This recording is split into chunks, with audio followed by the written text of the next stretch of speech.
অবশেষে জামাত ইসলামী আন্দোলন জোটটা ভেঙেই গেল। ইসলামী আন্দোলন আজকে আনুষ্ঠানিকভাবে জানিয়ে দিয়েছে গতকালকে জামাত ইসলামী আন্দোলনের জন্য ৪৭টা আসন রেখে ২৫৩ আসনে ১০ দলের সমঝোতা করে সংবাদ সম্মেলন করেছিল, কিন্তু আজকে ইসলামী আন্দোলন জানিয়ে দিল যে তারা জামাতের জোটে থাকছে না, তারা নিজেরা ২৬৮ আসনে নির্বাচন করছে। এই আলোচনা যখন হচ্ছে ২৬৮ আসন, তাহলে বাকি ৩২টা আসনে কি হবে? বাকি ৩২টা আসনে চরমোনাই কি কোনো দলকে সমর্থন দেবে, কিংবা এই যে এখনও অন্তত ৩ দিন সময় রয়েছে, ১৭, ১৮, ১৯, ২০ তারিখে মনোনয়নপত্র প্রত্যাহারের শেষ দিন, অর্থাৎ ৪ দিন সময় রয়েছে। এই ৪ দিনের মধ্যে চরমোনাই ইসলামী আন্দোলন তারা কি নতুন কোনো রাজনৈতিক দলের সঙ্গে জোটে যাচ্ছে? আমরা একটা আলোচনা করেছিলাম যে চরমোনাইয়ের সঙ্গে জাতীয় পার্টির জোটের আলোচনা চলছে, এবং এই আলোচনাটার যে অস্তিত্ব রয়েছে সেটা আজকে বোঝা গেছে। চরমোনাইয়ের পক্ষ থেকে জাতীয় পার্টির সঙ্গে জোটের ব্যাপারে কথা বলা হয়েছে। কি হতে যাচ্ছে, জামাত ওইদিকে কি করছে, এদিকে ইসলামী আন্দোলন ২৬৮টা আসনের ব্যাপারে কি করছে, ইসলামী আন্দোলন নতুন করে কি বলছে, কেন জোটটা ভেঙে গেল, ইসলামী আন্দোলনের অবস্থানটা কি, এরপরে আবারও চরমোনাই পীরের ওয়াজ শুরু হবে কি না যে কমিউনিস্ট কোনো দেশের শাসন নিলেও সে দেশে ইসলাম প্রতিষ্ঠিত হতে পারে, কিন্তু জামাত যদি কোনো দেশের শাসনভারে যায় তাহলে ইসলাম প্রতিষ্ঠিত হবে না। এই যে ওয়াজ ছিল সেই ওয়াজটা আবারও শুরু হবে কিনা, চলুন একটু জেনে দেখি পরিস্থিতি কোন দিকে যাচ্ছে, এতে করে দুই দলই অনেক বেশি ক্ষতিগ্রস্ত হয়ে গেল কিনা। থাকবেন পলিটিক্স টিভির নিয়মিত আয়োজনে।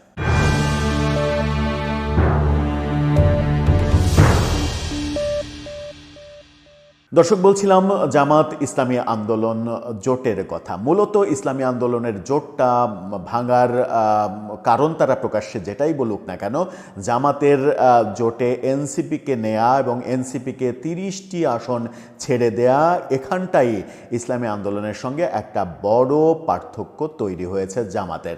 কারণ ইসলামী আন্দোলনের চাহিদা ছিল ৮০টি আসন, সেই ৮০টির মধ্যে ৩০টায় এনসিপিকে দিয়ে দিয়েছে, আরও এবি পার্টিকে এনে ৩টা দিয়েছে, এলডিপিকে এনে 7টা দিয়েছে, সব মিলিয়ে 40টা আসন দিয়ে দিয়েছে। ইসলামী আন্দোলনকে দিতে চাই 40টা, সেখানেই মূলত বিরোধটা তৈরি হয়েছে। আজকে ইসলামী আন্দোলনের পক্ষ থেকে পরিষ্কার করে জানানো হয়েছে জামাত এই দেশে ইসলামী শাসন কায়েম করতে চায় না, এই কারণেই তাদের সঙ্গে আমরা জোট করছি না।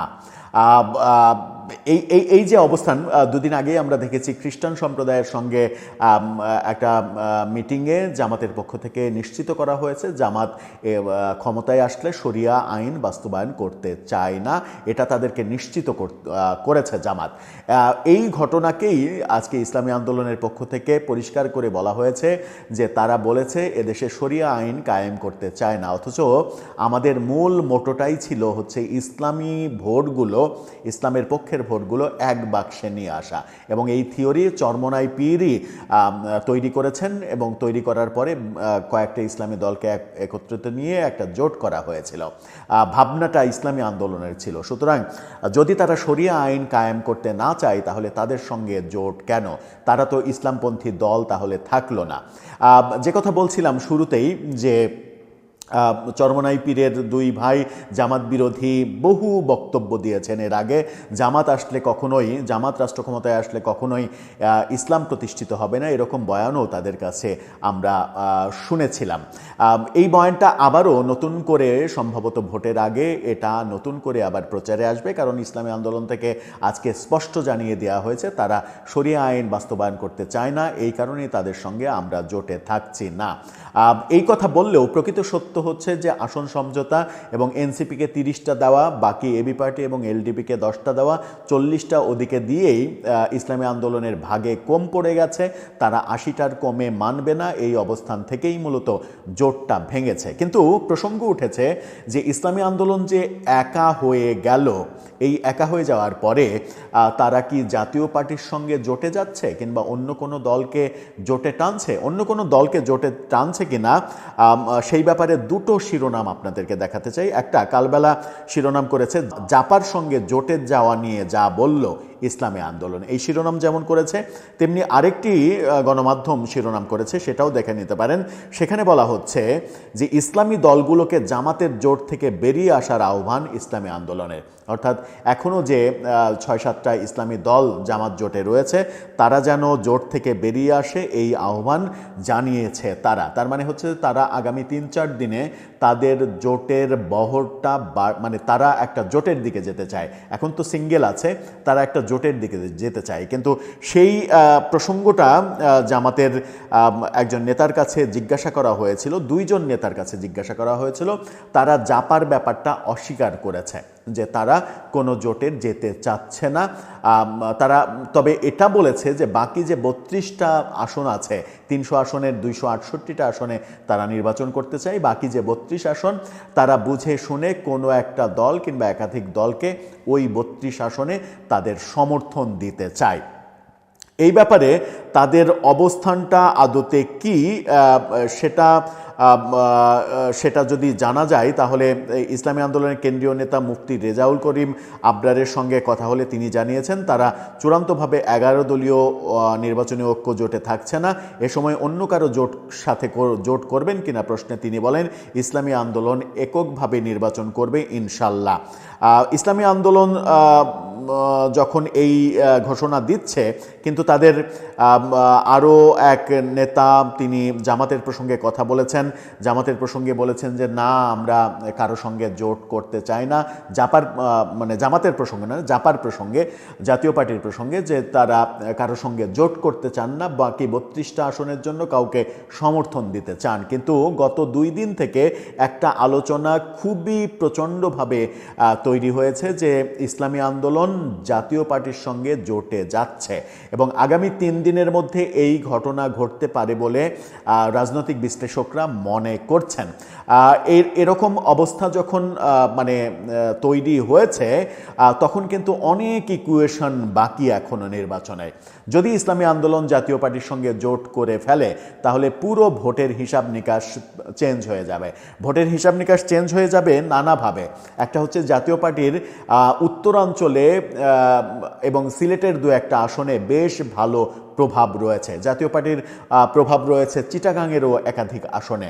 এই আসনগুলোতে জাতীয় পার্টি যদি চরমোনাই পীরের সমর্থন পায়, চরমোনাই পীর এবং জাতীয় পার্টি যদি জোট করতে পারে, ঐতিহাসিকভাবে এই 2 দলের সম্পর্ক খারাপ না, ভালো সম্পর্ক, যেটা এর আগের ভিডিওতেও বলেছি।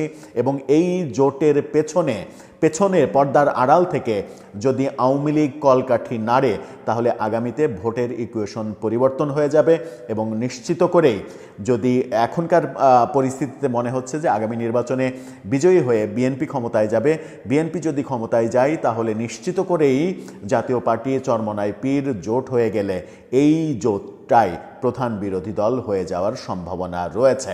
এরকম আলোচনা বাজারে রয়েছে। এখন দেখার বিষয় আগামী 3 দিনের মধ্যে কি হয়। এই আলোচনা যখন করছি তখন জামাত থেকে আজকে জানানো হয়েছে যে 47টা আসন তারা ইসলামী আন্দোলনের জন্য রেখেছিল, সেই 47টা আসনে তারা নিজেরা ভোট করবে। অর্থাৎ জোটের শরিকদের আর কোনো আসন তারা দিচ্ছে না। 226টা আসনে, 179 আসনে তাদের নির্বাচন করার কথা ছিল, এখন তারা 226টা আসনে নির্বাচন করবে। এখন ব্যাপার হচ্ছে যে এখানে একটা মজার ব্যাপার রয়েছে। জামাতের বিরুদ্ধে ইসলামী আন্দোলন অভিযোগ শুরু করেছে যে জামাত ইসলামী দল না, তারা শরিয়া আইন বাস্তবায়ন করতে চায় না, তারা সেকুলার আইনেই থাকতে চায়। এই প্রচারটা নির্বাচনের আগে ইসলামী আন্দোলন ব্যাপকভাবে করবে এবং সাথে তারা মেটিকুলাসলি তারা সাথে পেয়ে যাবে সম্ভবত হেফাজতকে। কারণ হেফাজত জামাত বিরোধী অবস্থানে এখনও অনড়। যদি হেফাজতকে তারা পেয়ে যায় আর এদিকে যদি জাতীয় পার্টির সঙ্গে তারা জোট করতে পারে তাহলে আগামী নির্বাচনের হিসাব নিকাশ একেবারেই পাল্টে যাবে এবং পাল্টে যাবে ওই জায়গায় বিরোধী দলের জায়গাটা কার হবে ওই জায়গায় ক্ষমতায় যাওয়ার ব্যাপারে বিএনপির প্রতিদ্বন্দ্বিতার মানে বিএনপির সঙ্গে প্রতিদ্বন্দ্বিতা এই দুই জোট কেউই করতে পারবে না, এটা মোটামুটি বাস্তবতা যদি কোনোভাবে ইলেকশন ইঞ্জিনিয়ারিং করা না হয়। ইলেকশন ইঞ্জিনিয়ারিং হলে অনেক কিছুই সম্ভব, কারণ আমরা বিগত সরকারের সময়েও ইলেকশনকে প্রভাবিত করার ব্যাপারগুলো দেখেছি। এমনকি 2024-এর আমির যে নির্বাচন সেখানেও বিদ্রোহী প্রার্থী যে আওয়ামী লীগের বিদ্রোহী প্রার্থীকে হারানোর জন্য দেশের অন্তত শতাধিক আসনে এমপি মন্ত্রীরা যারা নমিনেশন পেয়েছিল তারা প্রভাব খাটিয়ে ডিসি এসপিকে টাকা দিয়ে কিনে তাদের বিজয় নিশ্চিত করেছে এবং তাদের পরাজয়টা নিশ্চিত ছিল। ধরে নেওয়া হয় যে গত নির্বাচনে যদি সুষ্ঠু নির্বাচন হতো, নিরপেক্ষ নির্বাচন হতো, প্রভাব মুক্ত নির্বাচন হতো, তাহলে আওয়ামী লীগের প্রার্থীরা অন্তত পক্ষে 150 আসনে হারত এবং আওয়ামী লীগ বিজয়ী হতে পারত না। 151 আসনে আওয়ামী লীগের প্রার্থী বিজয়ী হতে পারত না, 151 আসনের বেশি বিদ্রোহীরা বিজয়ী হতে পারত। সরকার গঠন করতে গেলে বিদ্রোহীদের সমর্থন নিয়ে সরকার গঠন করতে হতো, এরকম পরিস্থিতি তৈরি হওয়ার সম্ভাবনা ছিল এবং সেই সময় খুবই আলোচনা ছিল। শুধুমাত্র এই পরিস্থিতিটাকে নিয়ন্ত্রণ করার জন্যই নির্বাচন প্রভাবিত করা হয়েছে। এই সরকারের আমলেও নির্বাচন যদি প্রভাবিত করা না হয়, এই সরকারকে আমরা দেখছি যে হা ভোটের পক্ষে, অর্থাৎ একটা ভোটে 2টা ভোট হবে, একটা পক্ষে একেবারে নিশ্চিত করে পক্ষ নিয়ে ফেলেছে হা ভোটের পক্ষে। সেই ব্যাপারে ফয়েজ আহমেদ তৈয়ব প্রধান উপদেষ্টার বিশেষ সহকারী তিনি বলছেন যে গণভোটে সরকার একটা পক্ষে, হ্যাঁ ভোটের পক্ষে, কিন্তু জাতীয় ইলেকশনে সরকার নিরপেক্ষ, এরকম একটা মন্তব্য করছেন। এরকম মন্তব্য হাস্যকর মন্তব্যে পরিণত হতে পারে। আবার সরকারের স্বাস্থ্য উপদেষ্টা গ্রামীণ ব্যাংকের অন্যতম কর্ণধার তিনি বলছেন যে এই নির্বাচনে হা ভোট দেওয়া হচ্ছে বাংলাদেশের জন্য ফরজে কিফায়া। তিনি ধর্মকে টেনে নিয়ে এসেছেন এবং বলেছেন যে ফরজে কিফায়া এই নির্বাচনে হা ভোট দেওয়ার জন্য। হা ভোটের ব্যাপারে সরকারের অবস্থান পরিষ্কার যে গণভোটে সরকার একটা পক্ষ, কিন্তু জাতীয় নির্বাচনে সরকার কোনো পক্ষ নয় এই কথা বলছে ঠিকই, কিন্তু সরকার যদি গণভোটে পক্ষ হতে পারে জাতীয় নির্বাচনে পক্ষ হয়ে যেতে কতক্ষণ, এই আলোচনাও অনেকে করেন, এই সমালোচনাও অনেকে তোলার চেষ্টা করেন। সরকার যদি নিরপেক্ষ থাকে তাহলে বিএনপির আগামী নির্বাচনে বিজয়ী হয়ে ক্ষমতায় যাওয়াটা খুব একটা কঠিন হওয়ার কথা নয়। আর যদি মনে হয় যে কাউকে ক্ষমতায় বসাতে হবে তাহলে ভিন্ন কোনো দৃশ্যপটও আমাদের দেখতে হতে পারে। দর্শক, সব মিলিয়ে আপনার মন্তব্য জানিয়ে লিখতে পারেন। এই যে পরিস্থিতি তৈরি হলো, এতে করে সবথেকে বেশি ক্ষতি হলো কি জামাতের এবং জামাত জোটের, নাকি ইসলামী আন্দোলন চরমোনাই পীরই বেশি ক্ষতিগ্রস্ত হলেন? তারা ক্ষমতা কিংবা বিরোধী দলের কোনো জায়গাতেই যেতে পারবেন না এখন, সেরকমটাই কি আপনার মনে হয়? আপনার মতামত জানিয়ে লিখতে পারেন আমাদের কমেন্ট বক্সে।